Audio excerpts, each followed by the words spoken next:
Just going to show you how this fixture works. These are the sheets I bought. I just bought them at Amazon. There were 5 for $19.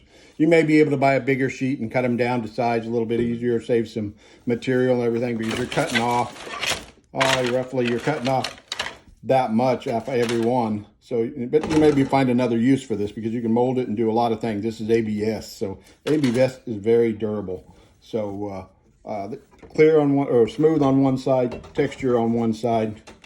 So you're going to put it in a fixture. This is a fixture. It's got, you do the first bend, and then you'll fold this back down. You'll lock it in place, and that's when you do the second bend. So you do the first bend because you can't do it all at once, because you'd have to heat it up in 2 different spots, and that doesn't work well. Again, trial and error kind of led me to that. Again, you're going to do, what we're going to do here is you just put your sheet in here, and you're going to want to heat along this edge.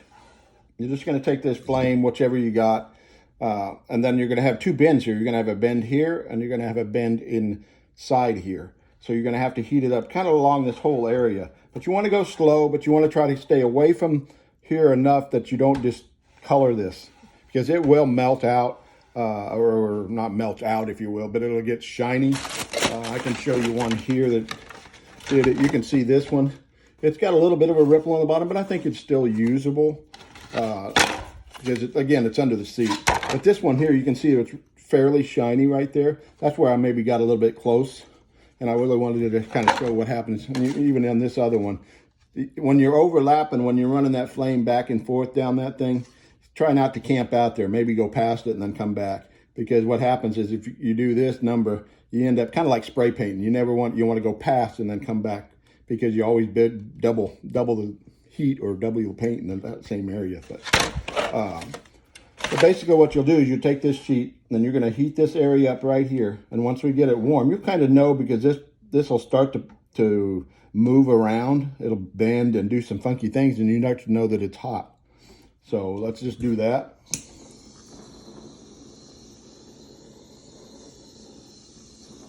I just want to stay away, just trying to put the heat down. I tried this with a heat gun.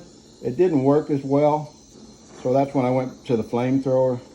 I've got a little bit bigger one. This is the one I use in the kitchen, so I just grabbed it, it seems. And the other thing, when you go to the edge, try not to camp out on the edge, because you will distort the edge. And again, you just keep going. Try to do a wide enough area. You're trying to do about an inch area, because you got that whole bend there you got to do. And you'll start to see it move. And once it gets to that point, then you're going to bring this down and just push down on it. And it's starting to bend. The metal will take the heat out of the part. So once you get it there, you can see this needs to go a little bit more, but we did get the bend started. So basically what you want to do is leave it in there, put your hand on it a little bit, but heat it up, and you're going to heat this area back up again. But now it's pre-bent, it won't take as long.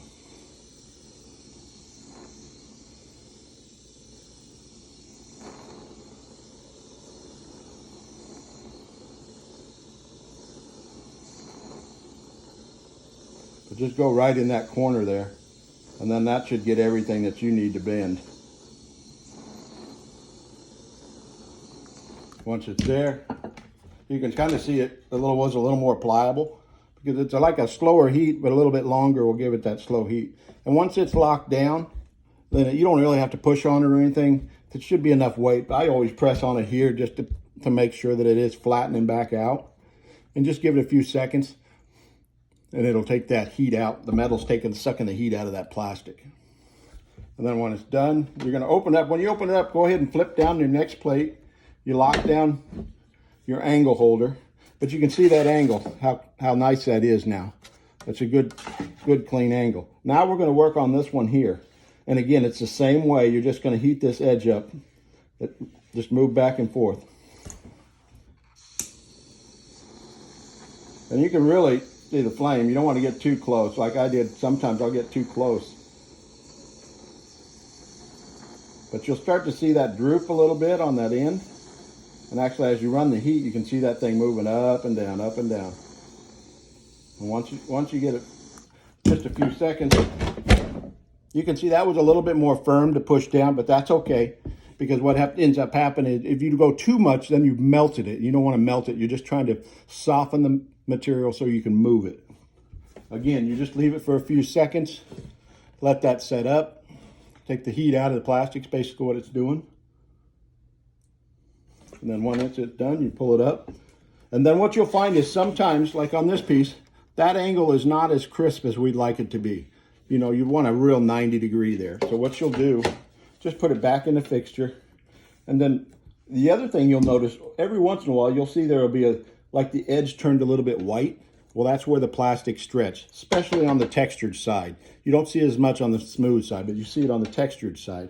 It's where it started to stretch a little bit. When you go back over with that flame, that'll just make it go away. It just basically melts that top plastic and just smooths it all out again. So you don't ever see that. What you want to do is heat that edge up. And what you're going to do when you're doing this, you'll start to see this piece here start to lift up a little bit. See how that's moving up? Now you know it's soft enough.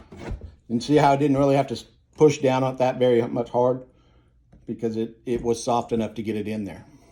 It's always because there was a little bit of heat still in there. So when I added more heat, it took it down to where I could really bend it and move it. Again, just wait for a few seconds. And then we'll open it up and you should be able to go. Yeah. Then you have a nice, all the angles are nice and new. Now the next thing is going to be to cut this angle. We've got to cut from an inch down to here to here. I may use the scissors here. I'm going to try a couple of different things, see if it'll work, because you want it fairly accurate. So you're going to go from 1 inch down to that corner, and then I think you just take the scissors and back up. And again, I'm just using, these are sheet metal shears that I've got here that